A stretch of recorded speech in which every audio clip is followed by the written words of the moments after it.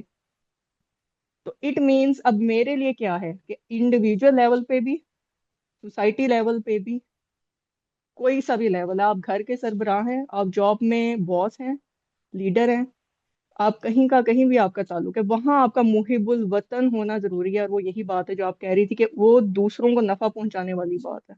اگر وہ میرے اندر آ گئی تو اٹ مینس کہ ذلت اور رسوائی سے بچانے کے لیے اور عروج کے لیے جو اللہ تعالیٰ نے اب ہنٹس دینا شروع کر دی ہیں. اور میں سید سرفراز احمد شاہ صاحب کو بھی سن رہی تھی، کل ہی یہ ویڈیو نظر کے سامنے آ گئی اور وہ اس سے لنک ہو رہی تھی آج کے ٹاپک سے. تو کہ انہوں نے اس میں پروگرام میں یہ فرمایا کہ اینکر نے ان سے پوچھا، تو انہوں نے کہا انشاءاللہ کچھ سالوں نہیں، کچھ مہینوں کی بات ہے، اور پاکستان اکنامیکلی بھی اسٹرانگ ہوگا اور اوپر جائے گا. اور یہ سارا کچھ اب آپ دیکھیں کہ کیسے عروج. اب ہمیں اس کے لیے محب الوطن ہونے کی ضرورت ہے کہ اپنے اپنے لیول پہ چاہے چھوٹا سا بھی ایک سٹیپ اٹھا سکتے ہیں. اس میں ہم صرف اپنے پیاروں کا، اپنے وطن کا، اپنے لوگوں کا سوچیں کہ ان کو ہم کیسے فائدہ اٹھا سکتے ہیں. اور چائنیز یہی کرتے ہیں. اور یہاں پہ بس میں 41 کی 30 آیت، کیونکہ اہل تکوین کی بھی بات تھی ادھر، تو ہمیں یہ چیزیں تھوڑی لنک کر کے قرآن پاک سے بھی سوچنی چاہیے کہ کہاں پہ کیا ذکر ہے. تو ملائکہ کا ذکر ادھر بھی ہے کہ 41 کی 30 ہے، تحقیق جنہوں نے کہا رب ہمارا اللہ ہے، پھر اس پر قائم رہے، ان پر اترتے ہیں فرشتے. یعنی کہ قرآن پاک میں ورڈ ہے اس کے لیے فرشتے کی جگہ الملائکہ، کہ تم مت ڈرو اور نہ غم کھاؤ اور خوشخبری سنو اس بہشت کی جس کا تم سے وعدہ تھا. تو جناب محب الوطن ہو جائیں انشاءاللہ، پھر پاکستان. اور وہ شاہ صاحب نے تو پروگرام میں یہ بھی فرمایا تھا کہ انشاءاللہ وہ وقت آنے والا ہے جب ابھی لوگ یہاں سے ویسٹ نوکریاں تلاش کرنے کے لیے جاتے ہیں، تب ویسٹ سے لوگ نوکریاں تلاش کرنے کے لیے ادھر آئیں گے. اور جو ٹرمپ کی وہ آ رہی ہے وہ کبر و نخوت اور وہ غرور کی وجہ سے ہی زوال آئے گا یو ایس اے میں، ادروائز شاید نہ آتا. اور ہم اگر عروج پہ پہنچیں گے تو ہمیں انسپریشنز اب قبول کرنی ہے. بھائی اپنے آپ کو فلٹر کرتے جائیں. وہ جو آپ کہہ رہی تھی نا مکسنگ ہم سوچ کی کر دیتے ہیں، اس پہ بس پیرے پہ بٹھا دیں، اور جہاں جہاں جس لیول پہ بھی کوئی بھی بیٹھا ہے اس کو امپلیمنٹ کرنا شروع کر دیں. اور ایک اور آیت 35 کی 1 ہے کہ سب خوبی اللہ کو ہے جس نے بنا نکالے آسمان اور زمین، جس نے ٹھہرایا فرشتوں کو پیغام لانے والے، جن کے پر ہیں 2 2 اور 3 3 اور 4 4، بڑھا دیتا ہے پیدائش میں یعنی کہ تخلیق میں،